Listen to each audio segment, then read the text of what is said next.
Maxey from outside. Sixers lead, courtesy of Tyrese Maxey. Hit deep to left field, going back is Locastro. It is gone!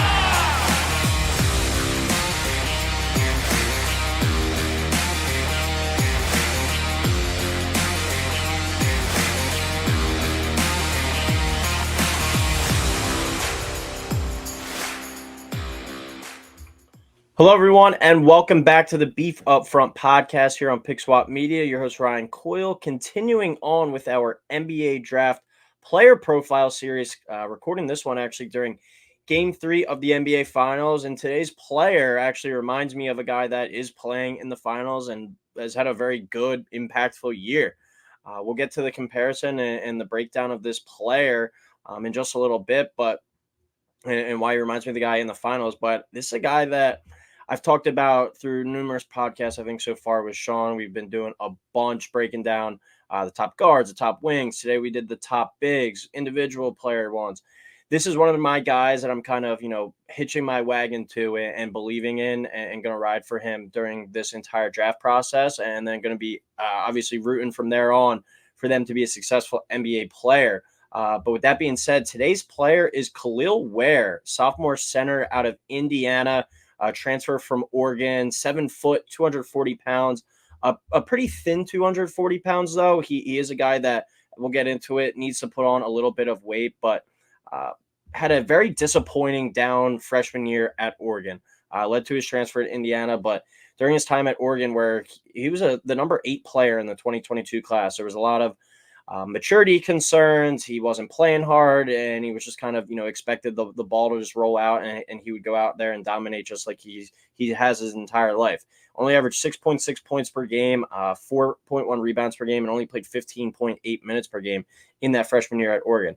He transfers to Indiana to play for Mike Woodson, and something flips in his head. The switch kind of goes off, and he's a dominant player. I mean, I think he was probably in consideration to be player of the year in that conference, at least the best big man, if there wasn't a guy named Zach Edey in that conference. 15.9 points per game, played 32.1 minutes per game. So he's a guy that showed he has the stamina to play and to play at a high level. A lot of minutes, 58.6% from the field. He shot 42.5% from three.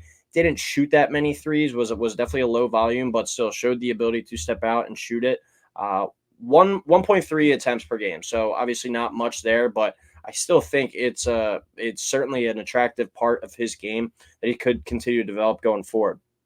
63.4% from the line after shooting 71.2% as a freshman. You want to see those numbers go up.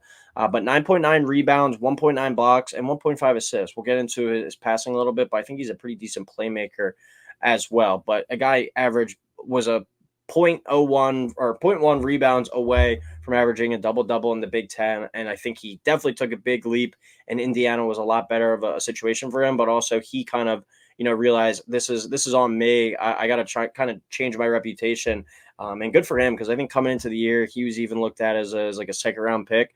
Now I think he could go as early as the lottery, maybe even the top 10, because of that raw talent. But a couple more player notes on him. Like I said, number 8 player in the class of 2022, played that freshman year at Oregon before transferring to Indiana. But at Indiana this year, he had 15 double-doubles, 10 games of 20 or more points, 7 games of 14 or more rebounds. Really good and active on the glass when he wants to be. 7 games of 3 or more blocks, and he had 14 games this year where he knocked down a 3. Like I said, not a lot of volume there, but still, we'll get into the shot, but it's a part of his game that I like, and I think could certainly be a weapon for him down the stretch. But the eval for him, for Kel'el Ware out of Indiana, extremely athletic big, and he runs the floor really well. When you hear, that he's a big that runs like a gazelle, this is kind of fit in the description. When he's got his head on straight and he's playing hard, he's as good of an athlete at the big man spot as you'll find in all of college basketball this year. And I think even once he slides into the NBA, he's going to be a lot more athletic than some of the guys he's going against.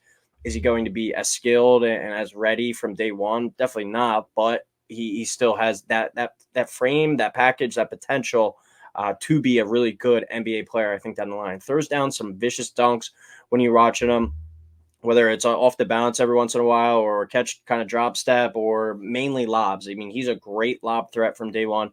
Throw it up to him around the rim, and he is getting it, and a really good rim runner too. One thing I was noticing during his film breakdown, he's really good at running to the rim, but getting to good spots where the guard or the wing, whoever has the ball, puts a, he puts himself in a good position to get the pass. He's not just a straight direct run. He kind of knows right angles to take, right spots to get to that allow him to kind of get open, outrun his big man that's guarding him, and get to the spot and be an effective player from there.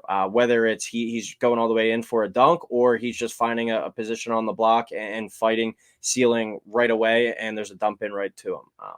Like I said, knows how to get to those spots in transition. I think that's a big thing for a guy that's what he's going to be able to, what he's going to be asked to do. He's going to fit in kind of an up and down, high pace system. Shows the ability to step out and shoot the outside shot.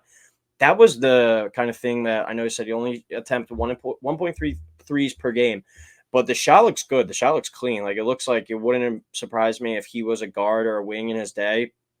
And then he just like he grew and he sprouted several inches to become a big man. Like that shot looks really clean, and even though it's on a low volume, I think there's a lot to work with there. And I think he could definitely become a stretch big one day. And he's got a good feel, I think, in the post too. Watching his film, he shows a good array of moves.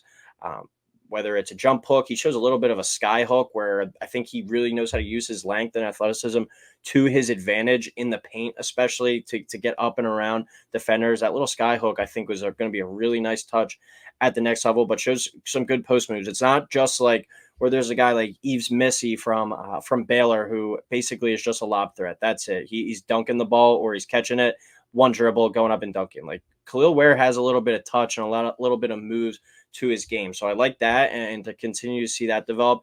And even in the mid range, like he had a few where he's on the post and he's taking some kind of mid range fadeaways and they're going in. So they're not always, great looking, highly efficient shots for an offense, especially from a 7-foot big man, but he shows the ability to make those shots and make them at a pretty decent clip as well. One concern I definitely have about him, and that kind of leads to him taking some of those mid-range fadeaways, is he's not as strong, especially on the lower half right now, where he can get pushed out from under and lose his spot from time to time. So that's something that I think he needs to work on, strengthening that lower half and be able to kind of hold that spot on the block and command that spot. So guys like Embiid or a Giannis or even like a Jokic, guys that are going to most likely be guarding him at the next level, don't have the ability to kind of push him out. That forces him to take some tougher shots. And obviously, if he's making them and he's got the talent to, good for him. But they're not extremely efficient shots, and I'm sure not the shot of choice that most of these coaches are going to be wanting from their young, rookie, sophomore, third year kind of center as he kind of develops into his game. So obviously, adding some strength there will help him hold position better. But the shot, I'm a really big fan of, and I think that's going to be a major asset in his game going forward. No reason he can't evolve that into part of his game. Uses that length to some really good advantage on the offensive end and shows some good moves in that bag. So I'm high on his upside kind of going forward. Really good touch too. It was one thing I noticed. It was kind of weird where he was taking some of those crazy shots and he was getting some good bounces, some pretty crazy lucky rolls. You can look at it one of two ways, like, oh, that's just luck. Those aren't going to continue to falling. But like the touch on those shots, that has to play a part or a factor into that. So I really like his touch, and I think that gives me even more belief in his offensive game going forward. And he shows the ability to make some really nice passes as well, whether it's a bounce pass, a pass kind of over the top, from that kind of elbow to the top of the key range. He showed a nice array of being able to make some passes, some right reads, and especially on some backdoor cuts. When you get to the defensive end, obviously with that 7-foot frame, those long arms that he has, and the superb athleticism, he's a very solid rim protector. He's got good instincts around the rim as well. And even where he's got that athleticism and ability to kind of go out there and guard on the perimeter, if he's forced to, he's comfortable enough, I think, away from the basket. But also if he kind of gets caught into a pick and roll game and a guy is able to turn the corner on him, he's got enough good recovery speed and recovery kind of instincts to get back in front of the guy potentially, or even just chase him down for a block from behind with that really good length.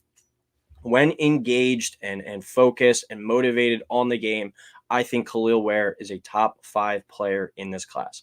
Might be my boldest take of the draft, but his talent pops off the page to me. I think he is a really, really high potential player, But the major concern with him at Oregon was he always didn't give 100%. He always wasn't there mentally. And you have to remember, too, this is a young, 18, 19-year-old kid entering the college who probably his entire life just dominated every time he went onto the floor.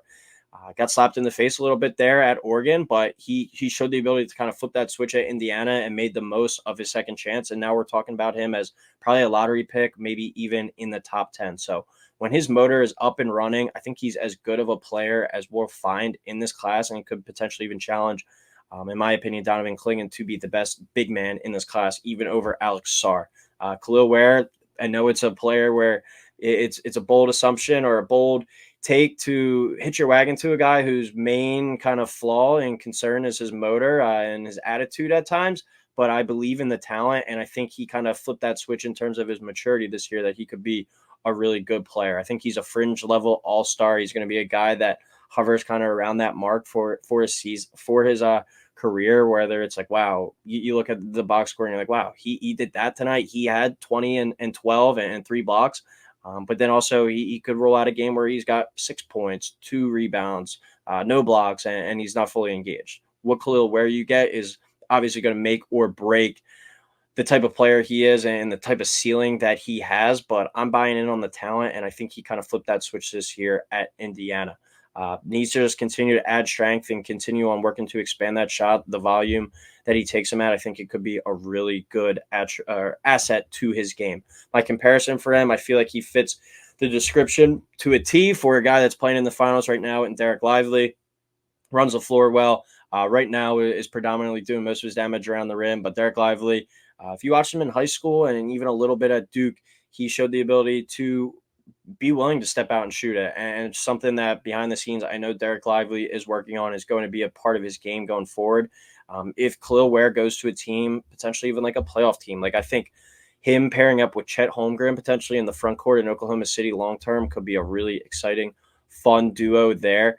If he goes to a team like that, I think he could have that impact role that kind of Lively has had off the bench this year and then develop, probably slide into a starting spot next year or year 3. But I think the sky, I'm not going to say the sky's the limit for Kel'el Ware, but I think that the sky is an all-star appearance or 2 and be a really good starting center in the league. He's going to be he's one of my top 5 favorite prospects in this class. I think he finds his way into the lottery. So hat tip to him after probably coming into the year as a second-round pick, finding his way into the first round and now into that lottery discussion. But that'll do it for this episode of the Beef Up Front podcast player profile series on Kel'el Ware, Indiana center. As always, everyone, thank you for watching. Please like, subscribe, and we will talk soon.